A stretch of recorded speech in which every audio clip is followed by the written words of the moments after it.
Hello student, this is Ankita Sharma. You are watching my YouTube channel और आज मैं आपके लिए लेके आई हूँ बैंक रिकन्सिलेशन स्टेटमेंट का नेक्स्ट क्वेश्चन। ठीक है, मैंने सारी प्रॉब्लम्स आपको स्टार्टिंग से करा रही हूँ टीएस ग्रेवाल की।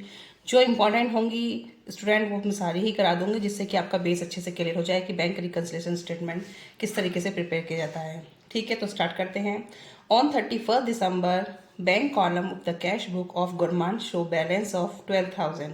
तो कैश बुक का बैलेंस गिवन है 12,000। इट मीन्स ये आपका कैश बुक का डेबिट बैलेंस है। तो आप स्टार्टिंग में पहले से लिख लेंगे debit balance as per cash book, और ये भी आपका प्लस का आइटम है, इसे फेवरेबल अमाउंट है तो 12,000 आप प्लस में डाल देंगे। ठीक है, अब आगे देखते हैं। But the passbook show a different balance due the following. जो पासबुक में डिफरेंस आ रहे हैं वो इसके अकॉर्डिंग आ रहे हैं। तो फर्स्ट है चेक पेड इनटू, मैंने पहले भी बताया है cheque paid into cheque deposit into same है। तो cheque paid into the bank 8,000, but out of these only cheque 6,500 credit by bank. तो 8,000 के चेक पे करे गए बैंक में, 6,500 तो क्या हो गए, क्रेडिट कर दिए बैंक ने। बाकी जो नहीं करे गए हमें उसकी इन्फॉर्मेशन लेनी है, क्योंकि जो हो गए वो तो सही हो गए होंगे, लेकिन जो नहीं हुए हैं तो उसको ही आप क्या करेंगे, वही क्या करेंगे आप उसको आप शो कर देंगे। ठीक है, तो कैसे लिखेंगे,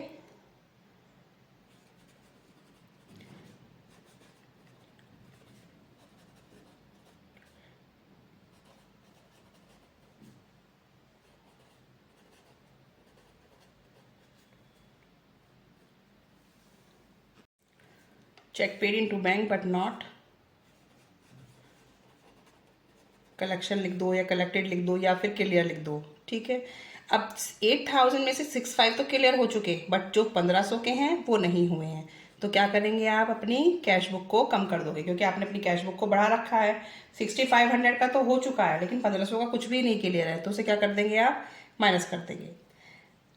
on 20 sorry the receipt column of the cash book under cast 200, receipt column of cash book, it means हम कैश बुक को देख अकॉर्डिंग चल रहे हैं पासबुक को देख के। तो हमारी कैश बुक अंडर कास्ट पाई गई है रिसीव कॉलम। ठीक है,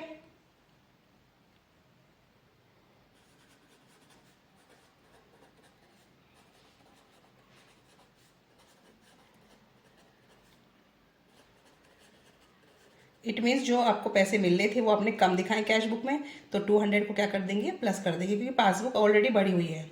on 29 December a customer deposit 3,000 directly in the bank account but it was entered in the passbook only.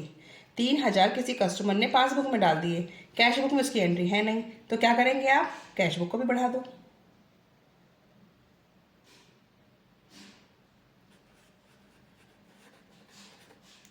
Directly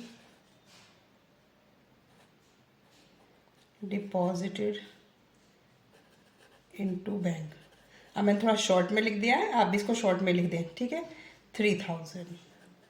समझ आया, पासबुक आपकी बढ़ गई है, किसी कस्टमर ने डायरेक्टली बैंक में जमा कर दिए, लेकिन कैश बुक में एंट्री नहीं है, तो क्या करेंगे, कैश बुक में भी एंट्री करा दो। Cheque 9,200 were issued of which 2,200 were present for payment on 15 जनवरी।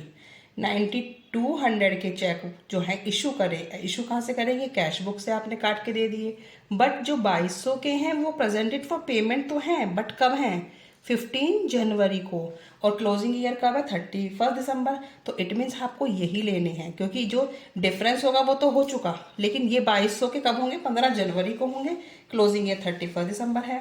तो इसे कैसे लिखेंगे आप, cheque issue but not presented for payment। क्या करेंगे आप, इस 2,200 का प्लस कर देंगे। ठीक है, passbook show a credit 330। Passbook का क्रेडिट साइड क्या होता है, डिपॉजिट साइड इंटरेस्ट का है, और डेबिट साइड बैंक चार्जेस का है। तो interest and bank charges.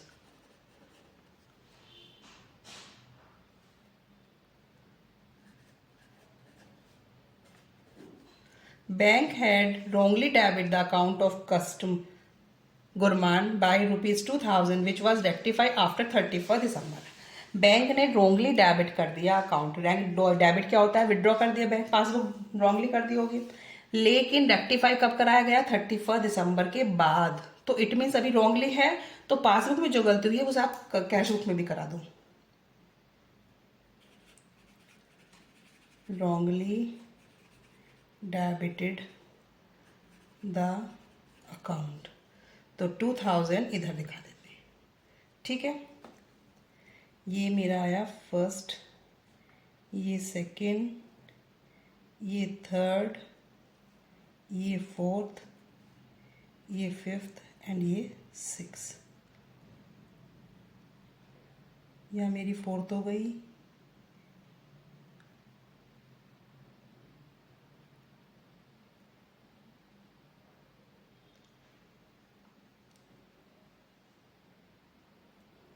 Four, fifth हो गई मेरी,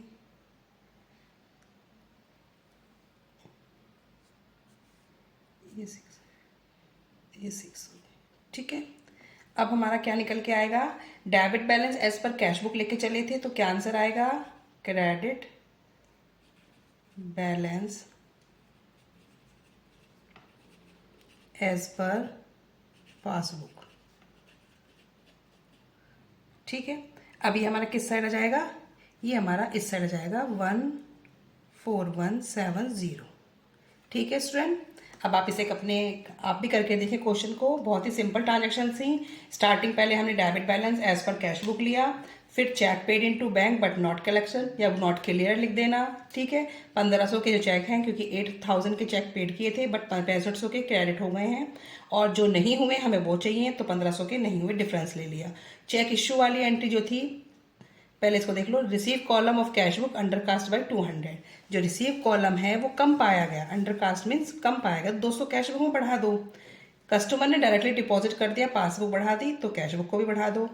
चेक इश्यू करे गए हैं, कहाँ गए, चेक इश्यू करे गए 9200 के, और 2200 के क्या हुए हैं, प्रेजेंटेड फॉर पेमेंट ऑन 15 जनवरी। तो जनवरी डेट का ध्यान आप रखें, क्लोजिंग ईयर आपका 31 दिसंबर है। जो क्लियर होंगे वो 15 जनवरी को होंगे, तो अभी तो नहीं हुए। तो cheque issue but not presented for payment 2200। यहाँ पे डिफरेंस नहीं लेंगे, कि यहाँ पे डिफरेंस क्यों नहीं लिया, क्योंकि जो डिफरेंस वाले हैं वो तो क्लियर हो चुके, जो क्लियर नहीं होते आप उन्हीं को देखते हैं। तो 2200।